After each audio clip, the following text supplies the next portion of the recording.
Hello guys, આજે છે 21 September 2024. Please like, subscribe and share. Late start. તો આજે આપણે કરંટ અફેરની શરૂઆત કરીએ. તો આપણો સૌપ્રથમ ટોપિક છે વ્હાઇટ રિવોલ્યુશન 2.0.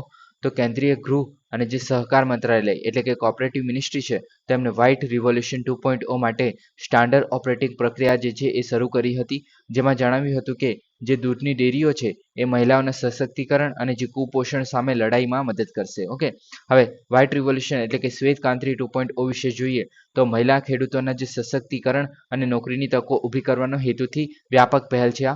હવે આનો મુખ્ય ફોકસ વિસ્તાર કયો હશે તો કે મહિલા ખેડૂતોનું સશક્તિકરણ કરવું, સ્થાનિક દૂધ ઉત્પાદનમાં વધારો કરવો, ડેરી ઇન્ફ્રાસ્ટ્રક્ચરને મજબૂત બનાવવું અને ડેરી નિકાસમાં વધારો કરવો. ઓકે, તો આના મુખ્ય ફોકસ વિસ્તાર હશે અને એના ગોલ શું છે તો કે આગામી 5 વર્ષમાં જે ડેરી સહકારી મંડળીઓ છે એટલે કે જે કોઓપરેટિવ્સ આપણે જે અમૂલ જેવી જે સહકારી મંડળીઓ છે, ઓકે, તો એના દ્વારા જે દૂધની પ્રાપ્તિમાં 50% જેટલો વધારો કરવાનો છે. હવે અમૂલ જેવી તો મોટી મોટી જે કોઓપરેટિવ સોસાયટીઝ છે, ઓકે, જે સહકારી મંડળી છે તો ચાલે છે હાલમાં, પણ એના જેવી બીજા બધા જે વિસ્તારોમાં છે તેમાં પણ આપણે આવું કરવાની જરૂર છે. ઓકે, ખુલ્લા ગામો પંચાયતોમાં અને જે ડેરી ખેડૂતોને જે બજાર એક્સેસ પ્રદાન કરવાનો છે અને દૂધ પ્રાપ્તિમાં સંગઠિત ક્ષેત્રનો હિસ્સો વધારવાનો છે. ઓકે, એટલે કે સંગઠિત ક્ષેત્રનો એટલે કે જે આપણે કોઓપરેટિવ સોસાયટીઝ બનાવીને પછી જે ખેડૂતો છે અથવા તો આપણે જે મહિલાઓ છે તેમનો આપણે હિસ્સો વધારવાનો છે ડેરી ઉદ્યોગમાં. ઓકે, આગળ યોજના વિશે વાત કરીએ તો સોસાયટીઓની સ્થાપના કરવાની છે અને એમને વધારે મજબૂત કરવાના છે. હવે સોસાયટીઓ છે એ અલગ અલગ જોવા મળે છે, જેમ કે આપણે એગ્રીકલ્ચર સોસાયટી, કૃષિ માટેની સોસાયટી જોવા મળે છે, દૂધ માટેની સોસાયટી જોવા મળે છે, ઓકે, બિયારણ માટેની પણ સોસાયટી હોઈ શકે છે.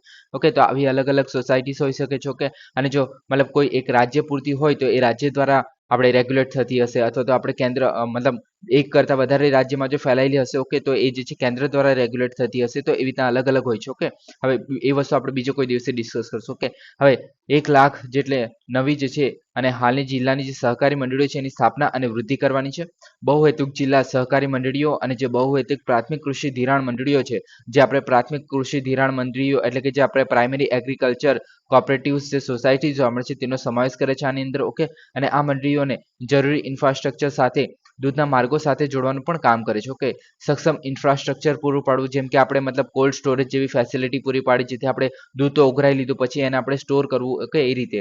હવે ઓટોમેટિક મિલ્ક કલેક્શન યુનિટ પણ બનાવી શકાય છે. ઓકે, ડેટા પ્રોસેસિંગ જે મિલ્ક કલેક્શન જે યુનિટ્સ બનાવી શકે છે એટલે કે ડેટા પ્રોસેસિંગ કે કેટલું દૂધ કોના દ્વારા આપવામાં આવ્યું છે એ પ્રમાણે એ લોકોના ખાતામાં ડાયરેક્ટ બેનિફિટ ટ્રાન્સફર આપી શકાય છે. તો એવા બધા ઇનિશિયેટિવ લઈ શકાય છે આની અંદર. ઓકે, પછી પરીક્ષણના સાધનો અને જે બલ્ક મિલ્ક કુલર્સ, ઓકે, એટલે કે કુલર્સ પણ સાથે રાખવામાં આવશે જો કોઈ એક જગ્યાએ સ્ટોર કરવામાં આવતું હોય એ આપણે જે સોસાયટીઝ હશે એની અંદર. ઓકે, તો એ રીતેના ઇનિશિયેટિવ છે આની અંદર. ઓકે, આગળ ભંડોળની વાત કરીએ તો પ્રારંભિક ભંડોળ જે છે એ નેશનલ ડેરી આપણે ડેવલપમેન્ટ બોર્ડ છે એ પોતાના સંશોધનમાંથી પહેલ માટે ભંડોળ પૂરું પાડશે. ઓકે, જે 40,000 પ્રતિ આપણે multipurpose primary agriculture cooperative societies છે એનાથી અને 1,000 multipurpose primary agriculture cooperative societies. Okay, તો આ જે છે આપવામાં આવશે એટલે કે આપણે પ્રતિ જે આપણે એપીએમસી પીએસસી જોવા મળે છે. ઓકે, અને 40,000 આપવાના છે પ્રતિ એક. ઓકે, અને એ જે છે 1,000 જેટલા એમ મલ્ટીપર્પઝ પ્રાઇમરી એગ્રીકલ્ચર જે કોઓપરેટિવ સોસાયટીઝ છે તે લોકોને આપવામાં આવશે. ઓકે,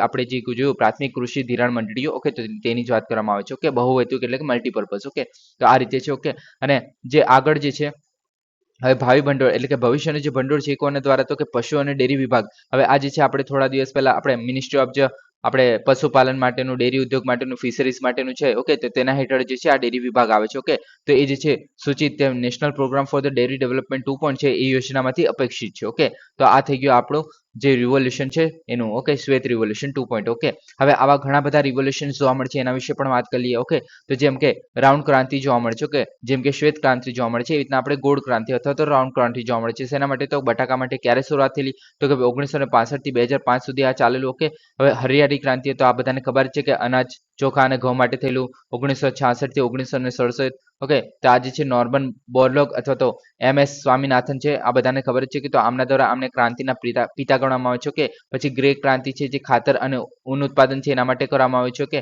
ગુલાબી ક્રાંતિ જે છે એ પ્રોન અથવા તો ડુંગળીના ઉત્પાદન માટે છે. ઓકે, હવે એના જે આપણે ક્રાંતિના પિતા જે છે દુર્ગેશ પટેલ છે. ઓકે, સફેદ ક્રાંતિ બધાને ખબર છે કે શ્વેત ક્રાંતિ જે છે દૂધ ઉત્પાદન માટે થયેલી 1970 થી 1994 જે વર્ગીસ કુરિયર છે કુરિયન છે, ઓકે, તો તેમના દ્વારા થયેલી વાદળી ક્રાંતિ છે, તો એ જે છે માછલીનું ઉત્પાદન છે, ઓકે, એટલે વાદળી ક્રાંતિ એટલે કે એમના નામથી ખબર પડી જાય કે વાદળી છે ને, તો વાદળી જે છે આપણે પાણી હોય છે, ઓકે, તો એ જે છે એના પરથી માછલીનું ઉત્પાદન, ઓકે, તો એ જે છે અરુણ કૃષ્ણ, ઓકે, ડોક્ટર અરુણ કૃષ્ણ છે એમના દ્વારા, ઓકે, લાલ ક્રાંતિ જે છે માંસ અને ટામેટાનું ઉત્પાદન માટે છે, ઓકે, વિશાલ તિવારી, ઓકે, તો આવી રીતના અલગ અલગ છે, ઓકે, ક્રાંતિઓ, ઓકે, તો એ તમે યાદ રાખી શકો છો, કે પૂછાઈ શકે છે, ઓકે, પીળી ક્રાંતિ જે છે તેલીબિયા માટેની છે, બ્રાઉન ક્રાંતિ જે છે ચામડા માટેની છે, કોકોના ઉત્પાદન માટે, ઓકે, પછી ગોલ્ડન ફાઈબર ક્રાંતિ જે આપણે જૂટ વિશે ગઈકાલે જ વાત કરેલી, ઓકે, તો એમને આપણે ગઈકાલે જ કીધેલું કે ગોલ્ડન ફાઈબર જે છે જૂટને આપણે કહીએ છીએ ગોલ્ડન ફાઈબર, ઓકે, સુવર્ણ ક્રાંતિ જે ગોલ્ડન ક્રાંતિ જે છે એ આપણે ફળો, મધ અથવા તો બાગાયતી ઉત્પાદન છે તેમના માટે છે. પછી ચાંદીની જે ક્રાંતિ છે એ ઈંડા અને મરઘાના ઉત્પાદન માટે છે.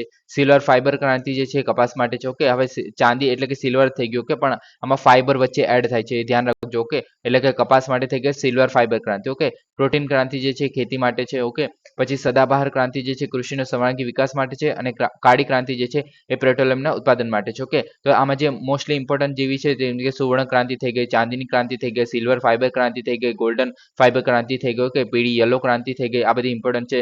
પછી જે ગ્રે ક્રાંતિ થઈ ગઈ, ગુલાબી ક્રાંતિ થઈ ગઈ, સફેદ ક્રાંતિ થઈ ગઈ, વાદળી ક્રાંતિ થઈ ગઈ, ઓલમોસ્ટ બધી ઇમ્પોર્ટન્ટ જ છે, ઓકે, પણ આજે છે સૌથી વધારે ઇમ્પોર્ટન્ટ છે, ઓકે. હવે આગળ વાત કરીએ એકાઉન્ટ એગ્રીગેટર વિશે, ઓકે, તો ધિરાણ આપતી કંપનીઓ રૂપિયા 42,300 કરોડની લોનની સુવિધા માટે એકાઉન્ટ એગ્રીગેટરનો ઉપયોગ કર્યો હતો, ઓકે. હવે સૌથી પહેલા એ ખબર હોવી જોઈએ કે એકાઉન્ટ એગ્રીગેટર એટલે શું, ઓકે. હવે એકાઉન્ટ એગ્રીગેટર છે એ નેટવર્કમાં કોઈ પણ અન્ય નિયમિત કરેલા જે નાણાકીય સંસ્થા સાથે કોઈ વ્યક્તિનું ખાતું હોય તો તેવી એક નાણાકીય સંસ્થાની જે માહિતી છે એને સુરક્ષિત અને ડિજિટલ રીતે એક્સેસ કરવામાં અને શેર કરવામાં મદદ કરે છે, ઓકે. હવે શોર્ટમાં આપણે એક્ઝામ્પલ લઈએ, ધારો કે તમારું જે એક્ઝામ્પલ લઈએ કે તમે જો વ્યક્તિ છો, ઓકે, હવે તમારું એકાઉન્ટ જે છે એ તમારું માની લો કે 2-3 જગ્યાએ એકાઉન્ટ છે, કે ધારો કે તમારું SBIમાં એકાઉન્ટ છે, પછી અલગ આપણે બેંક ઓફ બરોડામાં એકાઉન્ટ છે, ઓકે, પછી આપણે HDFCમાં પણ એકાઉન્ટ છે, ઓકે, પ્લસ તમે મ્યુચ્યુઅલ ફંડમાં ટ્રેડિંગ કરો છો, કે પ્લસ તમારા નામે જે આપણે પેન્શન માટેના જે પૈસા કપાય છે, ઓકે, પ્લસ મતલબ આવું રીતના તમે જે ઘણું બધું શેર માર્કેટમાં પણ ઇન્વેસ્ટ કરો છો, કે પછી આપણે ગઈકાલે રાઇટ્સ અને ઇન્વેસ્ટ વિશે જોઈ લો, કે જે રિયલ એસ્ટેટ છે તેમાં પણ ઇન્વેસ્ટ કરો છો, કે તો આવી રીતના તમારી પાસે અલગ અલગ જગ્યાએ તમે ઇન્વેસ્ટ કરેલું છે અને તમારા પૈસા જે છે મતલબ આવે છે, રોકાણ પર આવે છે, તમારો બિઝનેસ પણ છે, ઓકે, તો એ બધું એક સાથે આપણે એક જ જગ્યાએ એક જ પ્લેટફોર્મ પર જે લાવવાનું કામ કરે છે, કે તમારા પૈસા કઈ જગ્યાએ કેવી રીતે રોકાયેલા છે અને તમે જે છે એ વસ્તુ એક સાથે જે છે તમારા એકાઉન્ટથી મતલબ એક જ જગ્યાએ એ તમે જોઈ શકો છો એક ઓનલાઈન માધ્યમથી, તો એને કહેવામાં છે એકાઉન્ટ એગ્રીગેટર. આ થઈ ગયું સિમ્પલ એઝ એની ડેફિનેશન, ઓકે. તો આ જ લખ્યું છે કે નેટવર્કમાં કોઈ પણ અન્ય નિયમિત કરેલા નાણાકીય સંસ્થા, જેમ કે આપણે જો બેંકની વાત કરીએ તો એ RBI દ્વારા રેગ્યુલેટ થતી હોય છે, પછી આપણે જો શેર માર્કેટની વાત કરીએ તો સેબી દ્વારા થતી હોય છે, ઓકે, તમારું પેન્શન જે આવતું હશે તો PFRDI દ્વારા રેગ્યુલેટ થતું હશે, ઓકે. તો આવી રીતના જે અલગ જે રેગ્યુલેટ થતું હોય છે, ઓકે, તો તેના મતલબ એના જે રેગ્યુલેટ થતી હોય નાણાકીય સંસ્થા, ઓકે, તો એને જો કોઈ પણ વ્યક્તિનું જે ખાતું હોય તેવી એક નાણાકીય સંસ્થાઓની માહિતી જે છે એ સુરક્ષિત અને ડિજિટલ રીતે એક્સેસ કરવામાં તમને મદદ કરશે અને શેર કરવામાં પણ મદદ કરશે, ઓકે. તો આ રીતે જે છે એકાઉન્ટ એગ્રીગેટર કામ કરતું હોય છે, ઓકે. હવે નાણાકીય માહિતી પ્રદાતાઓ અને જે નાણાકીય માહિતી વપરાશકર્તાઓ છે એમના વચ્ચે ડેટાનું પ્રવાહને સક્ષમ કરે છે, ઓકે. પ્રદાતાઓ કોણ છે, જેમ કે RBI થઈ ગઈ, PFRDA થઈ ગઈ, સેબી થઈ ગઈ, ઓકે, અને નાણાકીય માહિતી વપરાશકર્તા એટલે કે તમે, ઓકે. તો આ બંને વચ્ચેનું ડેટાને પ્રવાહને સક્ષમ કરવાનું કાર્ય કરે છે, ઓકે. હવે નિયમન જે છે તો એકાઉન્ટ એગ્રીગેટર જે છે એ RBI દ્વારા નિયંત્રિત એન્ટિટીનો એક પ્રકાર છે, એટલે કે તમારા આપણે RBI છે એમના દ્વારા જ રેગ્યુલેટ કરવામાં આવે છે, ઓકે. અને આ જે છે નોન બેન્કિંગ ફાઇનાન્શિયલ કંપનીઝ જે છે જેની પાસે એકાઉન્ટ એગ્રીગેટર લાયસન્સ હોવું જોઈએ, ઓકે. તો તેને જે છે મતલબ આજે છે એક પ્રકારની NBFCs કહેવાય, okay, non banking financial company છે એને જ આપણે એકાઉન્ટ એગ્રીગેટર તરીકે કામ કરી શકે છે જો એમની પાસે એકાઉન્ટ એગ્રીગેટરનું લાયસન્સ હોય, ઓકે. હવે ડેટા શેર કરવા માટે વ્યક્તિઓની સંમતિ જરૂરી છે, એટલે કે કોઈ પણ ડેટા તમારા જે છે એ મરજી વગર જે છે કોઈ જગ્યાએ શેર નહીં થાય, ઓકે.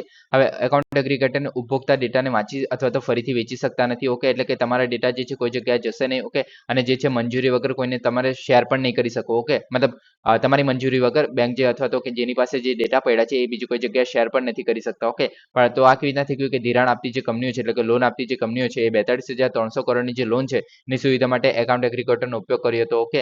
હવે આ એવી રીતના કે જ્યારે તમે મતલબ કોઈ જગ્યાએ એકાઉન્ટ ખોલાવતા હો અથવા તો બીજું કંઈ કામ કરતા હોવ છે, ઓકે, તો એમાં જે છે શરતો મૂકેલી જોઈ છે જે આપણે અમુક વાર વાંચ્યા વગર પણ અલાઉ કરી દેતા હોઈએ છીએ, ઓકે. તો એને કારણે છે, ઓકે. એકવાર શેર કર્યા પછી જે ડેટાને પસંદગીપૂર્વક શેર કરવા અથવા તો રદબાતલ કરવા માટે ગ્રાહકોને સક્ષમ કરે છે, ઓકે. એટલે કે તમે આ જે છે પાછા ના પણ પાડી શકો છો કે મારે કોઈ જગ્યાએ ડેટા આપણે શેર નથી કરવા, એ રીતે, ઓકે. હવે નેક્સ્ટ વાત કરીએ નાડા, ઓકે. તો નેશનલ એન્ટી ડોપિંગ એજન્સી, તો રમતમાં ડોપિંગ સામે યુનેસ્કો આંતરરાષ્ટ્રીય સંમેલન છે, ઓકે.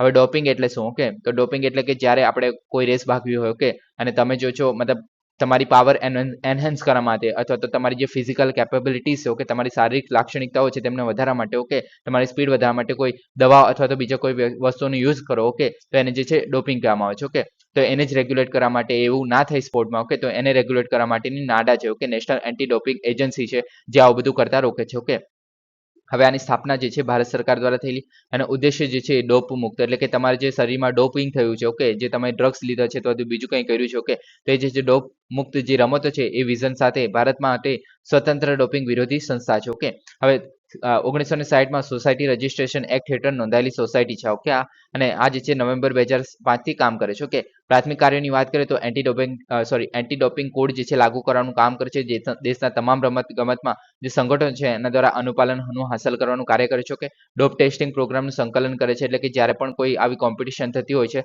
ત્યારે ડોપ ટેસ્ટિંગ કરવામાં આવતી હોય છે જેમાં તમામ સહભાગી જે હિતધારકો દ્વારા થતું હોય છે ઓકે ડોપિંગ વિરોધી સંશોધન અને શિક્ષણને પ્રોત્સાહન આપવાનું કાર્ય કરે છે એટલે કે ડોપ ફ્રી સ્પોર્ટનું મૂલ્ય શીખવવાનું કાર્ય કરે છે ઓકે શ્રેષ્ઠ પ્રેક્ટિસ ધોરણો અને ગુણવત્તા પ્રણાલીઓ અપનાવવાની છે ઓકે એટલે કે પ્રોગ્રામને અસરકારક અમલીકરણ અને સતત સુધારા માટે સક્ષમ કરે છે આપણે જે શ્રેષ્ઠ પ્રેક્ટિસો છે રમત ગમતમાં તેનો યુઝ કરીને ઓકે હવે આગળ આવું જ આપણે ઉપચારાત્મક ઉપયોગિતા મુક્તિ એટલે કે જે આપણે થેરેપેટિક યુઝ એક્સેપ્શન આપવામાં આવે છે એટલે કે અમુક જગ્યાએ આપણે અપવાદ પણ આપવામાં આવે છે જેમ કે એનો હેતુ જે છે બીમારીઓ અથવા તો પરિસ્થિતિઓને ધરાવતા જે એથ્લીટ્સ છે એમને પ્રતિબંધિત દવાઓ લેવા અથવા તો પ્રક્રિયામાંથી પસાર થવાની મંજૂરી આપે છે એટલે કે ધારો કે કોઈ વ્યક્તિ બીમાર છે ઓકે અને એ જે છે આપણે ડોપિંગ જે છે એના વિરુદ્ધમાં છે ઓકે એક રીતે મતલબ બીમાર છે અને એ વ્યક્તિએ દવા લેવી જરૂરી છે ઓકે અને પણ એને જે છે સ્પોર્ટમાં પણ ભાગ લેવાનો છે ઓકે એવી કન્ડિશનમાં જે છે અમુક વસ્તુ અલાવ કરવામાં આવે છે જેમ કે તાવ માટેનું જે ડ્રગ્સ છે એ એવું પણ કરી શકે છે કે તમારી કેપેબિલિટીઝ એનહેન્સ કરી શકે છે ઓકે તો વચ્ચે ક્લેશ થઈ ગયો કેમ કે આપણે દવાનું ડોપિંગ આપણે અટકાવવાનું છે ડ્રગ્સનું ડોપિંગ આપણે અટકાવવાનું છે પણ એની સામે જો બીમાર વ્યક્તિ છે તો એને આપણે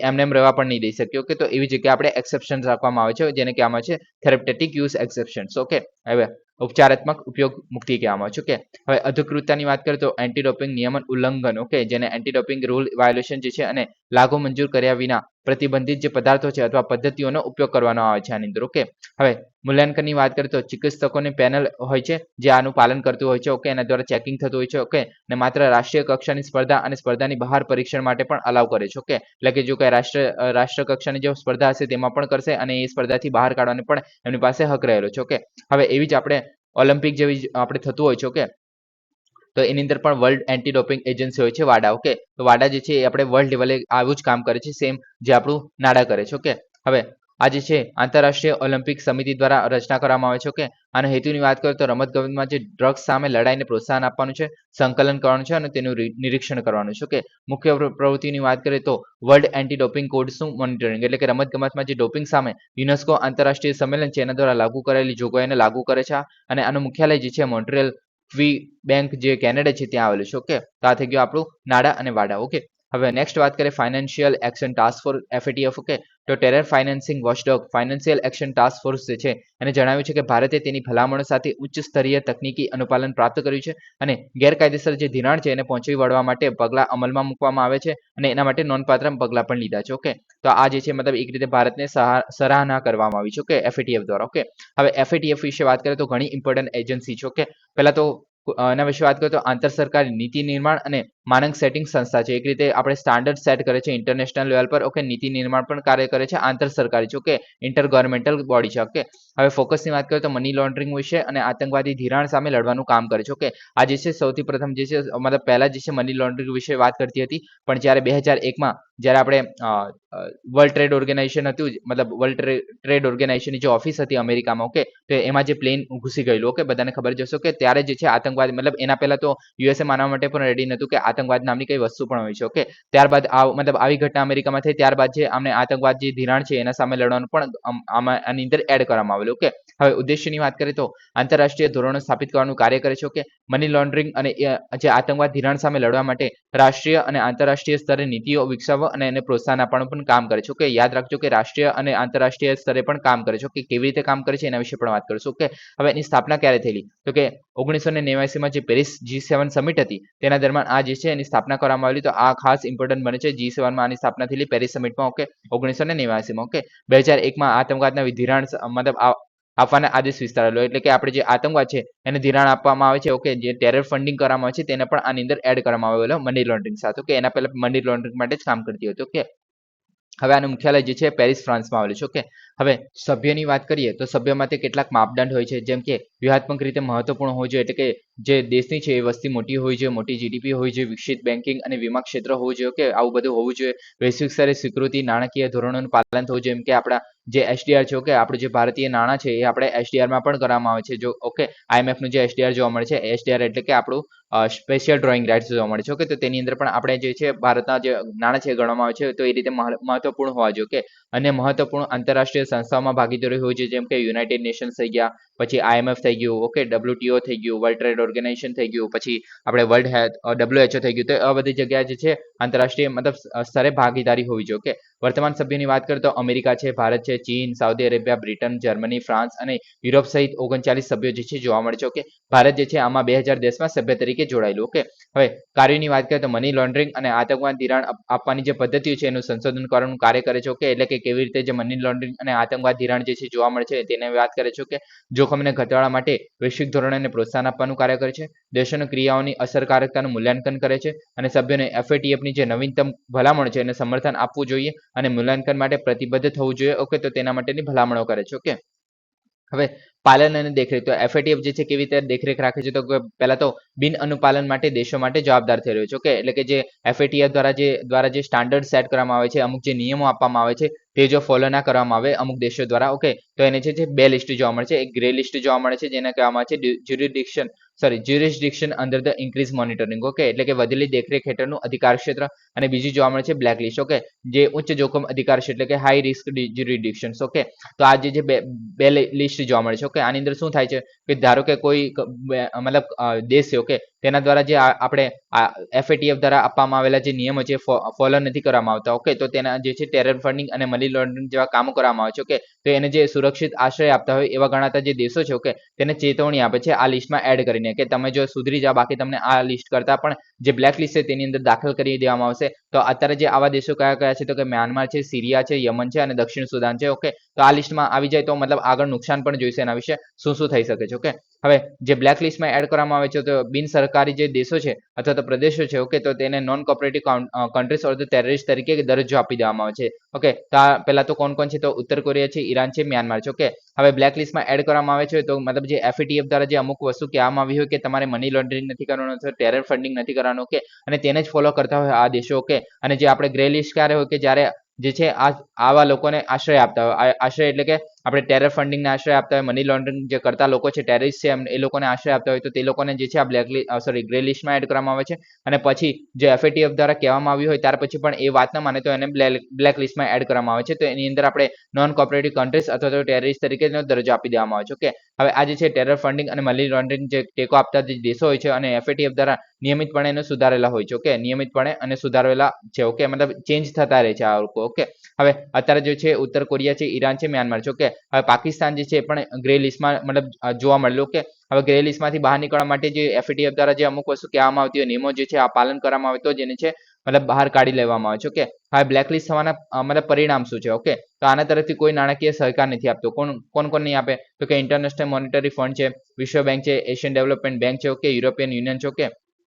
તો આ જે અલગ અલગ જે બેંકો જોવા મળે છે, ફંડ જોવા મળે છે, ઓકે. તો તેના દ્વારા કોઈ પણ પ્રકારનું નાણાકીય ફંડ જે છે આપવામાં નહીં આવે જો તમે તમારી જો કન્ટ્રી છે એ બ્લેક લિસ્ટમાં થઈ જાય તો, ઓકે. એટલે કે આ જે કન્ટ્રી છે ઉત્તર કોરિયા, ઈરાન અને મ્યાનમાર, ઓકે, તો તે લોકોને આ જે સંસ્થાઓ જોવા મળે છે તેમાંથી કોઈ પણ ફંડિંગ અથવા તો પૈસા જે નહીં મળે, ઓકે, કોઈ પણ કન્ડિશન હોય, ઓકે.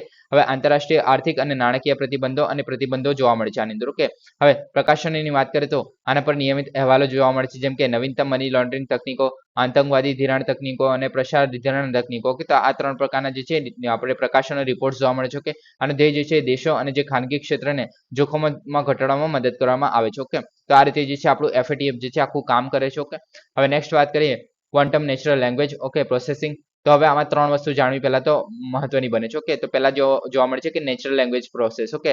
તો એનએલપી જે છે એની અંદર શું હોય છે કે જે આપણે બોલીએ છીએ, ઓકે, તો એ જે છે કમ્પ્યુટર જાતે સમજીને પછી એનો આન્સર આપે છે, ઓકે. જાતે સમજીને ઇન ધ સેન્સ કે તમે શું બોલી રહ્યા છો એનું મતલબ સમજ છે કે તમારા જે એક વર્ડને મતલબ તોડશે, પછી એ એક વર્ડને સર્ચિંગ કરશે, જેમ કે આપણે શું કહેવાય ગૂગલ પર જ્યારે આપણે સર્ચ કરીએ ત્યારે આપણે જે આપણે સ્પીકરનો યુઝ કરીને આપણે બોલીએ છીએ અને એ સર્ચ કરીને આપે છે. તો તમે જે બોલ્યા છો તેનો એક વર્ડિંગને પછી એ સર્ચ કરીને પછી તોડીને પછી તમને સર્ચ કરીને આપે છે. તો એ રીતે જે આપણે નેચરલ લેંગ્વેજ પ્રોસેસ કરે છે એ કામ કરે છે. ઓકે, હવે કમ્પ્યુટર દ્વારા. ઓકે, હવે જે આપણે LLM જોવા મળે છે. ઓકે, તો લાર્જ લેંગ્વેજ મોડેલિંગ જે છે એના માટે હવે લાર્જ લેંગ્વેજ મોડેલિંગ જે છે એ પણ જોવા મળે છે. હવે આ જે છે એક પ્રકારનું મોડેલિંગ જ છે. તેમાં જે છે સીરી અને જે આપણે એલેક્સા ને બધા જે જોવા મળે છે તો એ પણ આપણે નેચરલ લેંગ્વેજ પ્રોસેસ જેવું જોઈએ છે, પણ એના કરતાં વધારે ડીપમાં જઈને પ્રોસેસ કરે છે. ઓકે, તો એને કહેવામાં છે લાર્જ લેંગ્વેજ પ્રોસેસ. ઓકે, તો આની અંદર પણ શબ્દ તોડીને પછી આગળ મતલબ જાતે ઇન્ટરપ્રેટ કરીને જાતે સમજીને કે તમે કયા કન્ટેક્સમાં બોલી રહ્યા છો, કે નેગેટિવ બોલી રહ્યા છો, પોઝિટિવ કન્ટેક્સમાં બોલી રહ્યા છો, કે ન્યુટ્રલી કીધેલું કે તમને શું જાણવું છે એક્ઝેક્ટલી. ઓકે,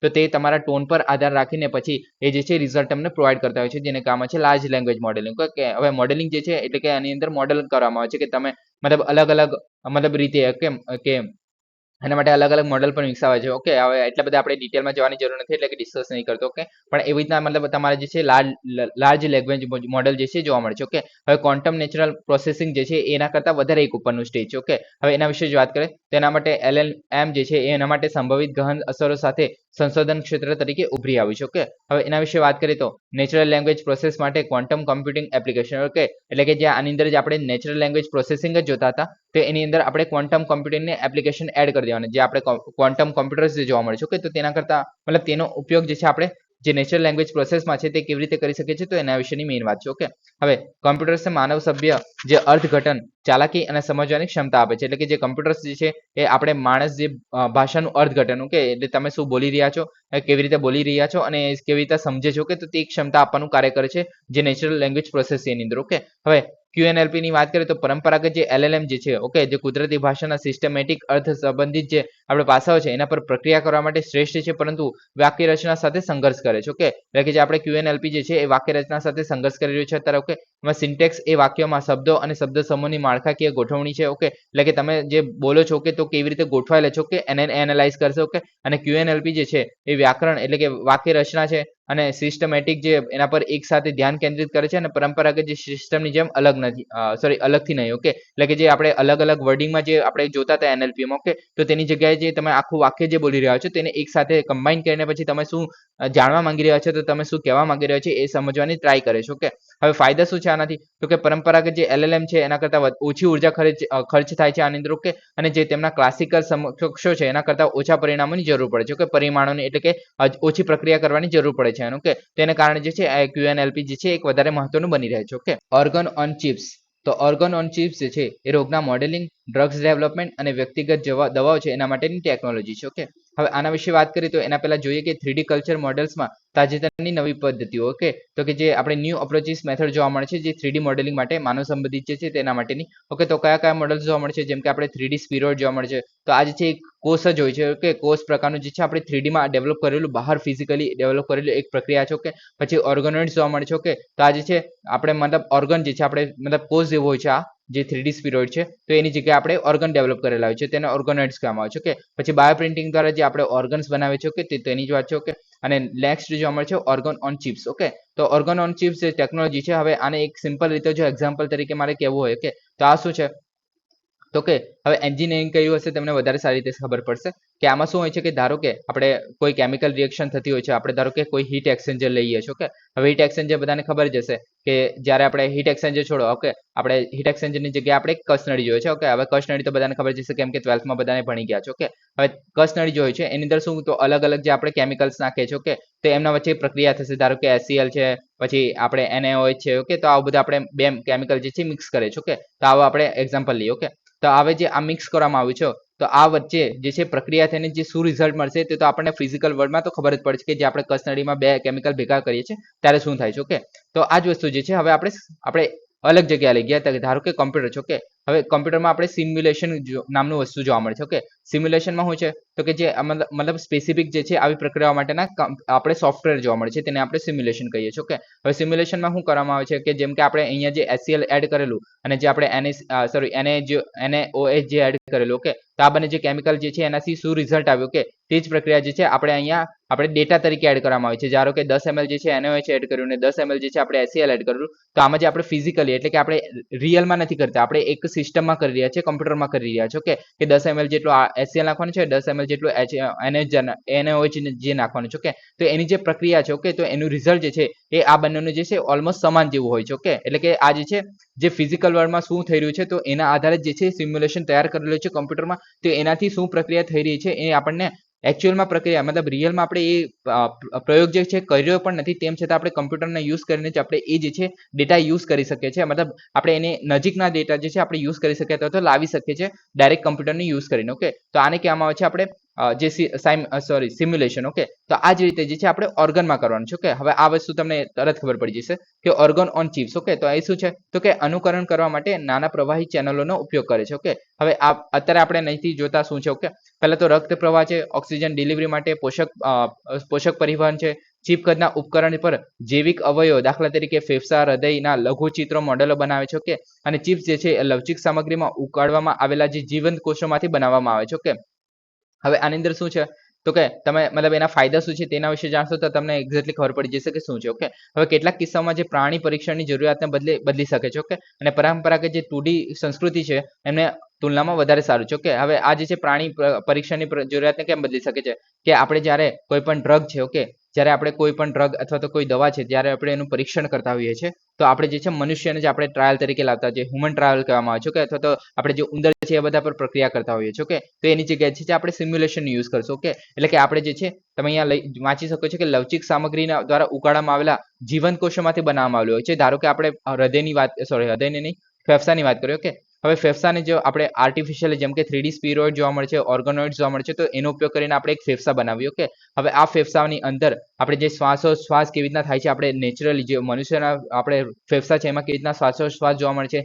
એમાં કેવી રીતના લોહી જે છે જાય છે. ઓકે, તો તેવું જ બધું જે છે આવું આર્ટિફિશિયલી જે આપણે ક્રિએટ કરેલું જે આપણે ફેફસા છે એની અંદર પણ સેમ જોવા મળશે. ઓકે, કેમ કે આપણે એકદમ હ્યુમનની નજીક જ બનાવેલું છે એને કારણે. ઓકે, અને આની સાથે આપણે ચિપ્સ જોડેલી છે. ઓકે, હવે ચિપ્સ જે છે એ શું કરશે તો કે એ જે છે આપણે પ્રતિક્રિયા કેવી રીતે થઈ રહી છે તેનું આપણે માપવાનું કામ કરશે, તો એને કહેવામાં આવે છે ઓર્ગન્સ ઓન ચિપ્સ. ઓકે, સમજી ગયા. હવે ડ્રગ્સ ડિસ્કવરી. ઓકે, તો દવાઓની જે અસરકારકતા છે એનો અભ્યાસ કરવો. ઓકે, એટલે કે તમે ધારો કે અસ્થમા કે એવું કોઈ તકલીફ છે. ઓકે, તો એ દવાની અસર જે છે એ મનુષ્ય પર કરવા કરતા હવે જે આપણે આર્ટિફિશિયલી બનાવેલું જે આપણે ફેફસા છે, ઓકે, તેના પર કરવામાં આવે તો આપણે એકચ્યુઅલમાં ખબર પડી શકે જે આપણે જે દવાઓ બનાવી રહ્યા છે તો એની જે છે એકચ્યુઅલ મનુષ્ય પર શું અસર થશે એ રીતે. ઓકે, હવે સ્ક્રીનિંગ અને નવી દવાનો વિકાસ તો તમે સમજી શકો છો કે કેટલીક દવાનો જે આપણે ટ્રાયલ કરતા હોય છે ત્યારે આપણી પાસે સાઇન મતલબ જે વ્યક્તિઓ જે છે હ્યુમન ટ્રાયલ કરવામાં આવતી હોય તેમની પાસે સાઇન લેવામાં આવે છે કે જો તમારું મૃત્યુ થાય છે તમને કમ્પન્સેશન છે એ આપી દેવામાં આવશે. આપણે ઘણા મતલબ થોડા ટાઈમ પહેલા જ આપણે એ ટોપિક પણ ડિસ્કસ કરેલો. ઓકે, તો એ કમ્પન્સેશન જે છે તમારી ફેમિલીને આપી દેવામાં આવશે. ઓકે, તો એ પ્રકારે જે મતલબ આવી નવી દવાનું જે આપણે ટ્રાયલ કરતા હોય છે ત્યારે મૃત્યુને થવાના પણ ચાન્સીસ હોય છે. ઓકે,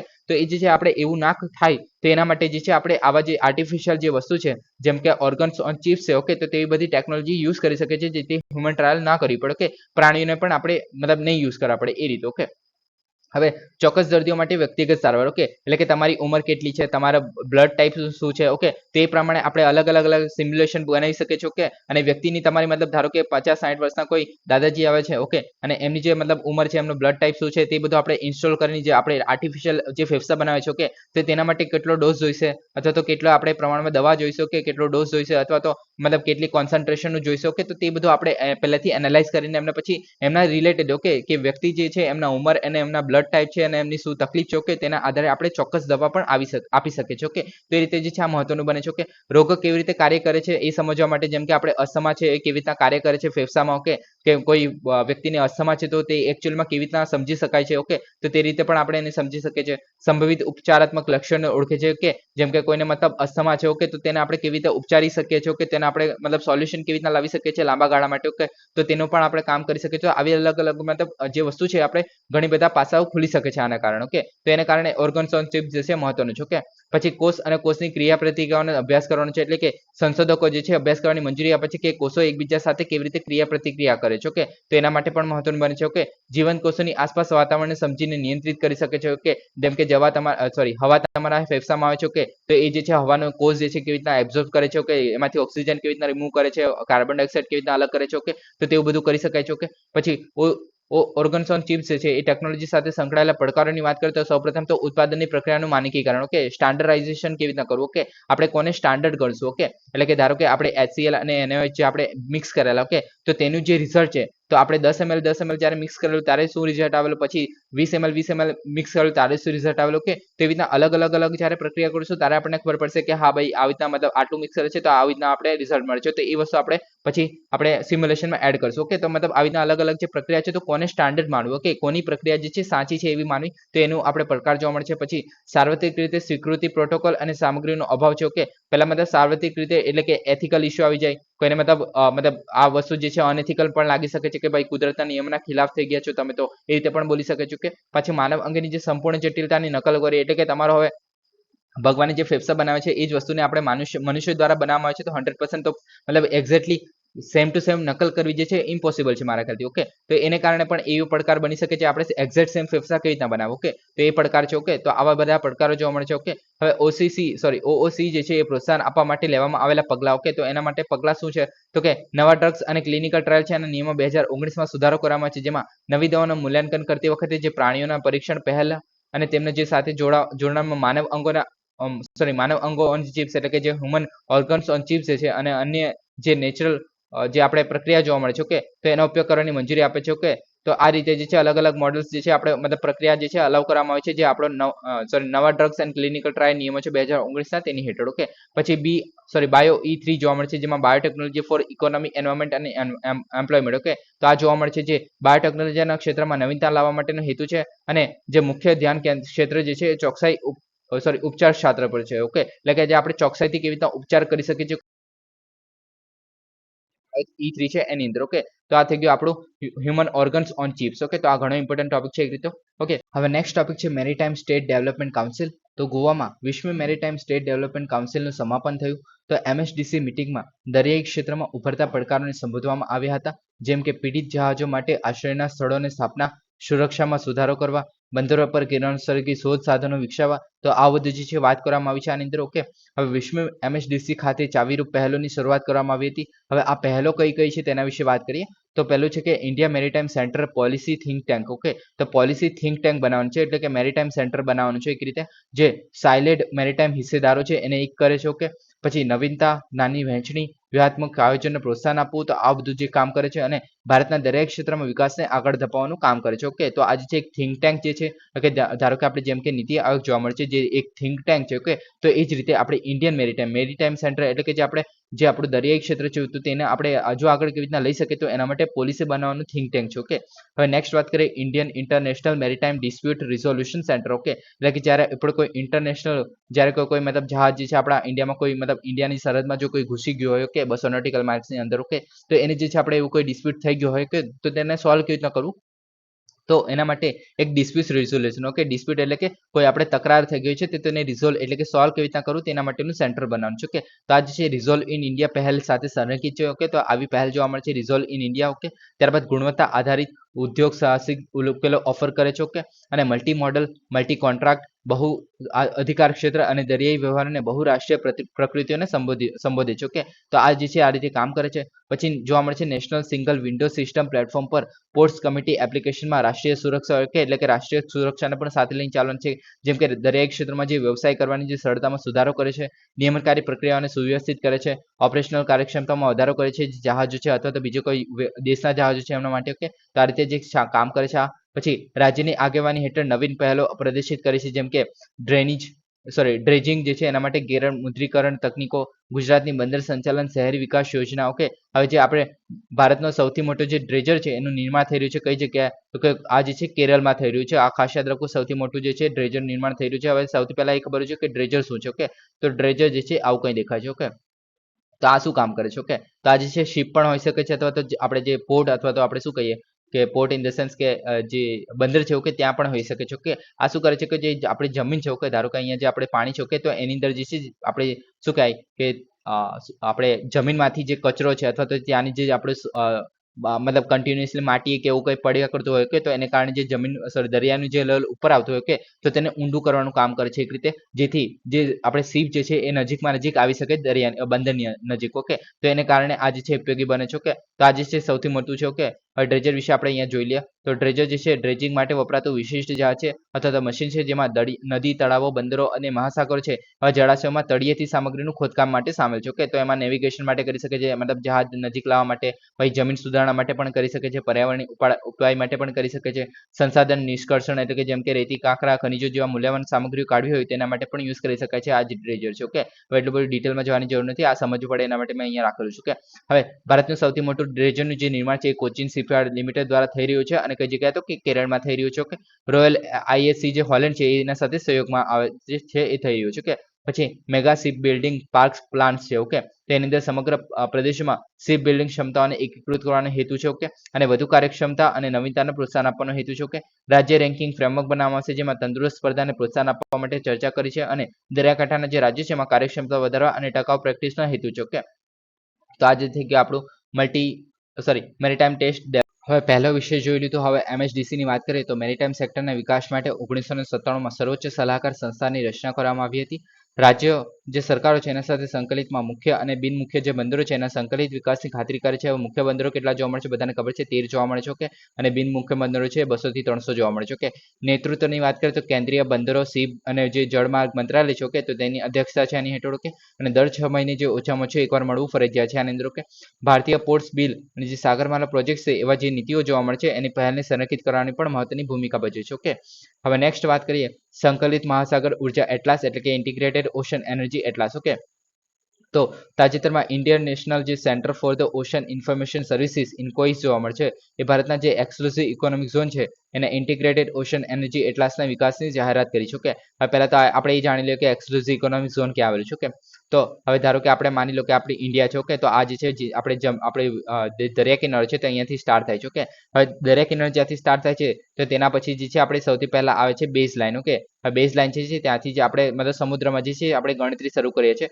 જેમ કે પહેલું જોવા મળે છે કે ટેરેસ્ટેરિયલ સી. ઓકે, તો આપણે અંદરનું જે ટેરેસ્ટેરિયલ સી જે જોવા મળે છે તો એના પર જે છે 12 નોટિકલ માઇલ સુધી જે છે આપણે જે પેટ્રોલિંગ કરી શકે છે, BSF ના જવાનો છે ને આવા બધા આપણે જોવા મળે છે. ઓકે, આર્મીના જવાનો. કે તો તે જે છે આપણા પર મતલબ નિયંત્રણ પણ રાખી શકે છે અથવા તો આપણે નિયંત્રણ રાખી શકે અથવા તો આપણે શું કહેવાય પ્રોપર ગાર્ડ કરી શકે છે. ઓકે, ત્યારબાદ આવે છે કોન્ટીજ્યુઅસ ઝોન. ઓકે, એ જે છે 12 નોટિકલ માઇલ સુધીનો હોય છે અને ત્યાર પછી આવે છે એક્સક્લુઝિવ ઇકોનોમિક ઝોન જે છે 200 નોટિકલ માઇલ સુધીનો હોય છે બેઝ લાઇનથી. ઓકે, તો આ ખાસ યાદ રાખવું 200 નોટિકલ માઇલ્સ હોય છે બેઝ લાઇનથી. ઓકે, અને ત્યાર પછી જે છે હાઈ સીઝ જોવા મળે છે. ઓકે, તો હવે કોઈ પણ જે દેશની જે બાઉન્ડ્રી છે ઓકે તો એ જે છે આપણે એક્સક્લુઝિવ ઇકોનોમિક ઝોન સુધી જતી હોય છે. ઓકે, હવે આપણા જેટલા પણ તેલ ને એવું બધું જોવા મળે છે આપણે તેલનું જે કાઢીએ છીએ તો કુદરતી ગેસ કાઢીએ છીએ, સેલ ગેસ જે કાઢીએ છીએ. ઓકે, સમુદ્રમાંથી. ઓકે, તો એ બધું જે છે અહીંયાથી થતું છે પવનચક્કી જે લગાડવામાં આવે છે એ કોન્ટિજ્યુઅસ ઝોન અથવા ટેરેસ્ટ્રીયલ એરિયામાં જોવા મળે છે. ઓકે, તો આ બધું જોવા મળે છે આપણને બધાને ખબર છે. ઓકે, હવે પ્લેનની જ્યારે વાત કરીએ છીએ તો વિમાન જે છે એ આપણે કોન્ટિજ્યુઅસ ઝોનની અંદર સુધી ઓડી શકે છે. એટલે કોઈ પણ ઇન્ટરનેશનલ અથવા તો કોઈ બહારનું જે મતલબ પ્લાન હશે ઓકે પ્લેન જે હશે તે જે છે આની અંદર જે છે ફ્રીલી આવી શકે છે. ઓકે, અને એક્સક્લુઝિવ ઇકોનોમિક ઝોન સુધી તો આવી શકે છે પણ આની અંદર પણ આવી શકે છે. જ્યારે આપણે સીપની વાત કરીએ તો એ જે છે આની અંદર નહીં આવી શકે, આની અંદર આવવા માટે પરમિશન જોઈએ. ઓકે, તો આ રીતે જે છે કામ કરે છે. ઓકે, હવે આગળ વાત કરીએ એક્સક્લુઝિવ ઇકોનોમિક ઝોન સમજી ગયા. તો હાઈ સી ને તો અત્યારે કોઈ પકડતું નથી, એક્સક્લુઝિવ ઇકોનોમિક ઝોનની જ વાત કરી રહ્યા છો. ઓકે, તો એના વિશે વાત કરીએ તો હવે જે સંકલિત મહાસાગર ઉર્જા એટલાસ છે એ મહાસાગરની ઉર્જા સંશોધન અને વિશાળ સંભાવનાને દર્શાવે છે. હવે કઈ વિશાળ સંભાવનાને દર્શાવે છે? જેમ કે આપણે દરિયા હવામાન શાસ્ત્ર, જેમ કે સૌર અને પવન ઉર્જા, જેમ કે આપણે પવનચક્કી લગાડી દીધી અહીંયા, પછી ટેરેસ્ટ્રીયલ ઝોન છે, કન્ટિન્યુઅસ ઝોન છે, એની અંદર આપણે પવનચક્કી અથવા તો સોલર પેનલ લગાડી દીધા. ઓકે, પછી હાઇડ્રોલોજિકલ જેમ કે આપણે તરંગ છે. ઓકે, જે મોજા આવતા હોય છે, પછી જે ભરતી જોવા મળે છે. ઓકે, પછી પ્રવાહો જોવા મળે છે સમુદ્રના, પછી સમુદ્રી થર્મલ જે આપણે થર્મલને કારણે મતલબ ઉપર જે છે આપણે ગરમ પાણી જોવા મળશે, નીચે ઠંડુ પાણી જોવા મળે છે, તો એને કારણે જે આખું ચક્ર રચાય છે તેનો યુઝ કરી શકીએ છીએ આપણે ઉર્જા તરીકે. ઓકે, અને પછી જે ખારાશ છે. ઓકે, તો જે ખારાશ છે એના આધારે પણ આપણે જે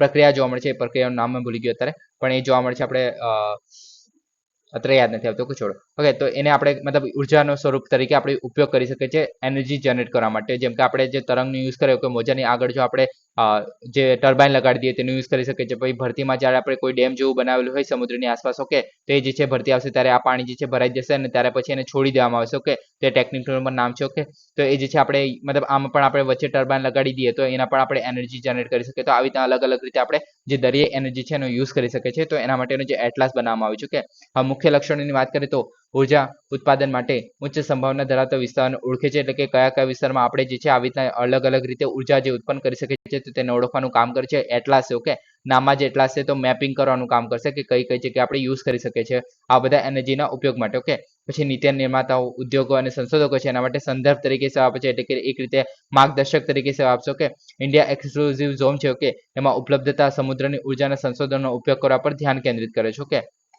આગળ વાત કરીએ ડેટા અને વિઝ્યુઅલાઇઝેશન. ઓકે, તો ઇન્કોઇસ છે સમુદ્ર ઉર્જા ઘટકોના વાર્ષિક, માસિક અને દૈનિક ઉર્જા અંદાજો તૈયાર કરે છે. ઓકે, પછી અંદાજો પ્રમાણભૂત પદ્ધતિઓને અનુસરે છે. ઓકે, હવે કઈ કઈ પદ્ધતિ છે જાણવાની જરૂર નથી. 5 કિમી ગ્રીડ રિઝોલ્યુશન પર વેબ જીઆઈએસ જોવા મળે છે. ઓકે, ઇન્ટરફેસ દ્વારા ડેટાને વિઝ્યુઅલાઇઝ કરી શકાય છે. ઓકે, તો આ જે છે વેબ જીઆઈએસ એટલે કે જીઓલોજિકલ ઇન્ફ્રાસ્ટ્રક્ચર જેવું છે. ઓકે, તો આ વેબસાઇટ છે. ઓકે, તેનો યુઝ કરવામાં આવે છે. ઓકે, હવે ઇન્કોઇસ વિશે પહેલા તો વાત કરીએ તો એ જે છે 1999માં સ્વાયત્ત સંસ્થા છે. ઓકે, એના તરીકે સ્થાપના કરવામાં આવી. ઓકે, અને આનું ફૂલ ફોર્મ છે Indian national centre for the ocean information services. Okay, ઓશનની ઇન્ફોર્મેશન, સમુદ્રની ઇન્ફોર્મેશન આપશે. ઓકે, પૃથ્વી વિજ્ઞાન મંત્રાલય હેઠળ કામ કરે છે, minister of the earth and science. Okay, પછી અર્થ સિસ્ટમ સાયન્સ ઓર્ગેનાઇઝેશન છે એનો ભાગ છે આ. ઓકે, હવે આદર્શની વાત કરીએ તો શ્રેષ્ઠ શક્ય સમુદ્રી માહિતી અને સલાહકારી સેવા પ્રદાન કરે છે. સમાજ, ઉદ્યોગ, સહકારી એજન્સીઓ અને વૈજ્ઞાનિક સમુદાયની સેવા તરીકે આપે છે. ઓકે, સતત સમુદ્ર અવલોકન અને વ્યવસ્થિત સંશોધન દ્વારા લક્ષ્ય હાંસલ કરવાનું કામ કરે છે. ઓકે, પ્રવૃત્તિઓની વાત કરીએ તો એ શું કરે છે તો કે દરિયાકાંઠાની વસ્તી માટે રાઉન્ડ ધ ક્લોક સેવા આપે છે, એટલે કે 24/7 જે છે સલાહ આપે છે. શેની સેવા તો કે જે સુનામી છે, તોફાન છે, ઊંચા મોજા છે વગેરે માટેની ચિંતાઓ આપે છે, એટલે કે ચેતવણી આપે છે. ઓકે, ભારતીય જે સુનામી અર્લી વોર્નિંગ સેન્ટર છે. ઓકે, તો એના દ્વારા સંચાલિત છે. ઓકે, અને જે ફિશર લોકો માટે સલાહ એટલે કે જે માછીમારી જોવા મળે છે. ઓકે, તે જે માછલીઓ ધરાવતા જે વિસ્તારો છે એને શોધવામાં મદદ કરે છે કે કઈ જગ્યા માછલી જે છે ઇઝીલી મળી જશે. ઓકે, પછી કોઈ ઇમરજન્સી હોય તો એમને જે સલાહ આપવાનું કાર્ય કરે છે કે એ જગ્યા ખાલી કરીને હવે કિનારા પર આવી જાય એ રીતે. ઓકે, પછી મહાસાગર રાજ્યની આગાહી જેમ કે તરંગો છે, પ્રવાહો છે, દરિયાની સપાટીનું તાપમાન વગેરે મોટા ટૂંકા ગાળામાંની આગાહી એટલે કે 3 થી 7 દિવસની અંદર આના વિશે પણ ઇન્ફોર્મેશન આપતા હોય છે. કોને તો કે માછીમાર લોકો છે, શિપિંગ ઉદ્યોગો છે, તેલ અને કુદરતી ગેસના ઉદ્યોગો છે, નેવી, કોસ્ટ ગાર્ડ વગેરે જે છે દરરોજ જારી કરવામાં આવતા હોય છે આ બધી ડિટેલ્સ છે તે. ઓકે, હવે નેક્સ્ટ વાત કરીએ સોયુઝ અવકાશ. ઓકે, તો સોયુઝ અવકાશયાન જે છે એ 2 રશિયનો અને 1 અમેરિકનને લઈને તાજેતરમાં ઇન્ટરનેશનલ સ્પેસ સ્ટેશન પર ડોક કર્યું હતું. તેના પ્રક્ષેપણના 3 કલાક કરતા થોડા વધુ સમય માટે. ઓકે, હવે મતલબ આપણે ગઈકાલે જ ઇન્ટરનેશનલ સ્પેસ સ્ટેશન વિશે વાત કરી કે એની અંદર 3 લોકો આવી શકે છે. ઓકે, એમાં મતલબ ક્યારે 2011માં આપણે ઓપરેશનલ થઈ ગયેલું ને એ બધું આપણે ગઈકાલે ડિટેલમાં જ વાત કરી. ઓકે, હવે એના વિશે આપણે આજે નહીં જોઈએ. ઓકે, હવે પહેલા સોયુઝ અવકાશ વિશે વાત કરીએ તો આજે અવકાશયાન છે. ઓકે, હવે સોયુઝ અવકાશયાનની વાત કરીએ તો પહેલા તો જે છે રશિયન અવકાશયાન છે. ઓકે, અને આમાં જે છે 2 રશિયન હતા અને 1 અમેરિકન વ્યક્તિની જે છે આપણે આઈએસએસ જોવા મળે છે, ઇન્ટરનેશનલ સ્પેસ સ્ટેશન જોવા મળે છે, તો ત્યાં જે છે પહોંચાડવામાં આવેલા. ઓકે, હવે આ જે અવકાશયાન છે એ શું કામ કરે છે તો અવકાશ સંશોધન ઇતિહાસમાં સૌથી લાંબુ ઓપરેશનલ માનવ અવકાશયાન કાર્યક્રમ છે. ઓકે, હવે માનવ અવકાશયાન કાર્યક્રમ છે એટલે કે જે એસ્ટ્રોલોજર્સ છે તેને લઈ જવાનું લાવવાનું કામ કરે. સોરી, એસ્ટ્રોનોમર્સ છે. ઓકે, તે લોકોને એસ્ટ્રોલોજર્સ એટલે કે આપણે ભવિષ્યવાણી કરતા હોય તે. ઓકે, આ છે એસ્ટ્રોનોમર્સ એટલે કે અવકાશ યાત્રીઓ. ઓકે, હવે કે તો આ જે છે ક્રૂ ટ્રાન્સપોર્ટનું કાર્ય કરે છે, એટલે કે અવકાશ યાત્રીઓને જે રશિયન હતા અને જે અવકાશ યાત્રીઓને જેમ કે આપણે અંદર આવે આપણે આઈએસએસ જે છે ઇન્ટરનેશનલ સ્પેસ સ્ટેશન છે 5 દેશનું મળીને મતલબ બનીને જોવા મળે છે, જેમાં નાસા છે, યુરોપ છે, કેનેડા છે, જાપાન છે, યુકે છે. ઓકે, તો આ લોકોનો સમાવેશ થાય છે. ઓકે, તો એમના દ્વારા બનેલું છે. ઓકે, તો એ લોકોના જે વ્યક્તિઓ છે તેમને લઈ જવાનું અને લાવવાનું ત્યાંથી લઈ આવવાનું જે છે એ પણ કામ કરે છે. ઓકે, પછી ક્ષમતાની વાત કરીએ તો વજન જે છે આટલું છે, લંબાઈ આટલી છે, વ્યાસ આટલો છે, એ બધું યાદ રાખવાની જરૂર નથી. ટોટલ 3 લોકો આની અંદર બેસી શકે છે. ઓકે, આઈએસએસ એટલે કે ઇન્ટરનેશનલ સ્પેસ સ્ટેશન છે એમાં ખોરાક, પાણી અને આવશ્યક પુરવઠો લઈ જવાનું કામ કરે છે. ઓકે, પછી ડ્યુઅલ પર્પઝ વ્હીકલ છે. ઓકે, એટલે કે પરિવહન વાહન તરીકે એટલે કે એક ટેક્સી તરીકે પણ કામ કરે છે, એટલે કે જે આપણો આઈએસએસ માં લઈ જવાનું કામ કરે છે, એટલે પૃથ્વી પરથી જે ઇન્ટરનેશનલ સ્પેસ સ્ટેશન જોવા મળે છે ત્યાં સુધી લઈ જવાનું કામ કરે છે અને ત્યાંથી કોઈ ઇમરજન્સી મતલબ આઈએસએસમાં કોઈ ઇમરજન્સી આવી ગઈ હોય તો ત્યાંથી ઇમરજન્સી એક્સેપ્ટ પોડ તરીકે પણ કામ કરે છે આ. ઓકે, તો આ રીતે મહત્વનું બને છે. ઓકે, હવે આના વિશે વાત કરીએ તો ઓર્બિટર મોડ્યુલ જોવા મળે છે. આની અંદર જે ક્રૂ માટે રહેવા માટેનું ક્વાર્ટર હશે અને સ્પેસ સ્ટેશન સાથે સીધું જોડાણ જોવા મળે છે. ઓકે, હવે તમે એક મૂવી જોયું હશે ક્રિસ્ટોફર નોલનનું છે. ઓકે, આપણે નામ ભૂલી ગયું એનું. હા, ઇન્ટરસ્ટેલર. ઓકે, બધાને જોયું હશે કદાચ તો, કેમ કે ખાસું ફેમસ મૂવી છે. ઓકે, તો એની અંદર જે ડોકિંગ કરવામાં આવે છે એટલે કે જે આપણે જે રોકેટ હોય છે તેની અંદરથી મતલબ એક ક્યુબ જેવું નીકળે છે. ક્યુબ ઇન ધ સેન્સ કે એક રસ્તા જેવું નીકળે છે. ઓકે, પાઇપ જેવું નીકળે છે જે આપણે સ્પેસ સ્ટેશન સાથે જોડાયેલું હોય છે. ઓકે, તો એ રીતે જોડવાનું કામ કરે છે. ઓકે, પછી ડિસેન્ટ મોડ્યુલ છે. ઓકે, જે પ્રક્ષેપણ અને પૃથ્વી પર પાછા ફરતી વખતે વપરાય છે. ઓકે, અને પૂર્વ પ્રવેશનો સામનો કરવા માટે અને સલામતી ઉતરણીની ખાતરી કરવા માટે રચાયેલું છે. કે સર્વિસ મોડ્યુલ જોવા મળે છે જેની અંદર બેટરી છે, સોલર પેનલ છે, સ્ટીયરિંગ એન્જિન છે, એના સહિત લાઈફ સપોર્ટ સિસ્ટમ પણ જોવા મળે છે. ઓકે, જે રીતે આપણે આપણે ક્રૂ મોડ્યુલ જોવા મળે છે, જે આપણે અવકાશયાન જોવા મળે છે એની અંદર ઓકે ગગનયાન જે બનાવી રહ્યા છે એની વાત કરવામાં આવી છે. હવે લોન્ચ અને ઓપરેશનની વાત કરીએ તો પ્રક્ષેપણ એટલે કે સોયુઝ રોકેટ દ્વારા અવકાશમાં પ્રેરિત છે. ઓકે પછી વિભાજન જે છે એટલે કે રોકેટ પૃથ્વી પર પાછા ફરે છે અને કેપ્સ્યુલ અવકાશમાં ચાલુ રહે છે. ઓકે એટલે જે કેપ્સ્યુલ છે રોકેટ સાથેનું એ જે છે છૂટી જાય છે. ઓકે અને સ્પેસમાં જ રહી જાય છે જ્યારે રોકેટ જે છે પાછું ફરે એટલે કે રિયુઝેબલ રોકેટ છે એક રીતે. ઓકે અને ભ્રમણ કક્ષાનો સમય જે છે લગભગ 9 મિનિટની અવકાશમાં પહોંચાડે છે. ઓકે તો આ થઈ ગયું એનું મહત્વ. ઓકે હવે નેક્સ્ટ વાત કરીએ ટીલ કાર્બન. ઓકે તો રાજસ્થાનના જે ભરતપુર જે જિલ્લો છે એમાં કેવલાદેવ નેશનલ પાર્ક જોવા મળે છે. તેના ખાતે હાથ ધરવામાં જે ટીલ કાર્બન પર ભારતનો પ્રથમ અભ્યાસમાં આબોહવા અનુકૂલન અને જે સ્થિતિસ્થાપકતાના પડકારોને પહોંચી વળવા માટે વેટલેન્ડ સંરક્ષણ મહત્વ પર પ્રકાશ પાડવામાં આવેલો. હવે આ વેટલેન્ડ વાત કરવામાં આવે છે એટલે કે રામસર કન્વેન્શન આવી જાય, પણ આમાં મેં ડિસ્કસ નથી કર્યું કેમ કે આપણે ઘણી વખત ડિસ્કસ કરી નાખ્યું છે. ઓકે હવે પાછું એડ કરીશ તો કોઈ બોલશે કે ભાઈ વધારે થઈ ગયું છે એમ. ઓકે એને કારણે એડ નથી કર્યું. હવે ફરી જો ન્યૂઝમાં છે ત્યારે આપણે ડિસ્કસ કરી લઈશું. ઓકે હવે ટીલ કાર્બન વિશે વાત કરીએ તો ભરતી સિવાયની જે તાજા પાણીની ભીની જમીનમાં સંગ્રહિત કાર્બન છે. ઓકે એટલે કે જે આપણે વેટલેન્ડ જોવા મળે છે એટલે કે જે આપણે શું કહીએ કે જમીનમાં જે પાણી ઘૂસેલું હોય છે એટલે કે આપણે જે દલદલ જે કહ્યું છે કે શોર્ટમાં, તો એ જે છે એની વાત કરવામાં આવી છે. ઓકે તો વનસ્પતિ માઇક્રોબાયલ બાયોમાસ અને ઓગળેલા જે અને રજકણ જે કાર્બનિક પદાર્થ છે એમાં અલગ પડેલા જે કાર્બનનો સમાવેશ થાય છે આની અંદર. ઓકે અસરકારકતાની વાત કરીએ તો વન ઇકોસિસ્ટમ કરતા કાર્બન કેપ્ચર અને સ્ટોરેજમાં વધુ અસરકારક હોય છે. એટલે કે જે આપણે વનસ્પતિઓ દ્વારા જે કાર્બન યુઝ કરવામાં આવે છે વાતાવરણમાંથી. ઓકે તો તેના કરતાં જે છે આ દલદલ જે છે વધારે મતલબ સ્ટોરેજ કરી શકે છે. ઓકે તો એ રીતે આને વેટલેન્ડ જે છે એ યુઝ કરી શકે છે કાર્બન, કે વધારે સંગ્રહ પણ કરી શકે છે. ઓકે તેને કારણે મહત્વનું છે કે અન્ય કોઈ પણ પ્રકારની જે ઇકોસિસ્ટમ કરતાં વધુ કાર્બન સંગ્રહતા અને અલગ કરી શકે છે. ઓકે તો આ રીતે જે છે મહત્વનું છે. ઓકે હવે પર્યાવરણીય વિજ્ઞાનમાં તાજેતરનો ઉમેરો દર્શાવે છે. ઓકે રંગ આધારિત જે પરિભાષા ભૌતિક ગુણધર્મોને બદલે કાર્યો અને સ્થાન પર આધારિત વર્ગીકરણને પ્રતિબંધિત કરે છે. ઓકે હવે વૈશ્વિક સંગ્રહની વાત કરીએ તો અંદાજે 521 પેટાગ્રામ કાર્બન જે છે આ સંગ્રહ કરી શકે છે. ઓકે પેટાગ્રામ એટલે ખાસો મોટો જે અંક થઈ ગયો. ઓકે હવે મુખ્ય સ્ત્રોતની વાત કરીએ તો કઈ કઈ જગ્યાએ સ્ત્રોત પ્રમાણ છે, જેમ કે પીટલેન્ડ જોવા મળે છે, તાજા પાણીના સ્વયં જોવા મળે છે, દલદલ જોવા મળે છે. ઓકે પછી કુદરતી તાજા પાણીના ભેજવાળી જમીન જોવા મળે છે. ઓકે તો આ જગ્યા છે એ સ્ત્રોત જોવા મળે છે. ઓકે હવે આનાથી જોખમ શું છે તો કે આનાથી અધોગતિ માટે સંવેદનશીલ છે, જેમ કે પ્રદૂષણ છે, જમીન વપરાશમાં ફેરફાર થઈ રહ્યો છે, પાણી નિષ્કર્ષણ થઈ રહ્યું છે, લેન્ડસ્કેપ ફેરફાર થઈ રહ્યો છે. તો આને કારણે જે છે આપણે જે વેટલેન્ડ જોવા મળે છે તેને ઘણું બધું નુકસાન જોવા મળે છે. ઓકે જેમ કે આપણે રામસર કન્વેન્શનની વાત કરીએ છીએ ત્યારે આપણે ડિટેલમાં જોઈએ છે કે કેવી રીતના નુકસાન થઈ રહ્યું છે. ઓકે તો આ બધાને ખબર છે એટલે ડિસ્કસ નથી કરતો આગળ. ઓકે બાકી વિડીયો ઘણો લાંબો થઈ જશે. ઓકે સો ગાઈઝ આજ માટે આટલું જ છે. Please subscribe, like and share. Thank you for listening. જય હિન્દ, વંદે માતરમ.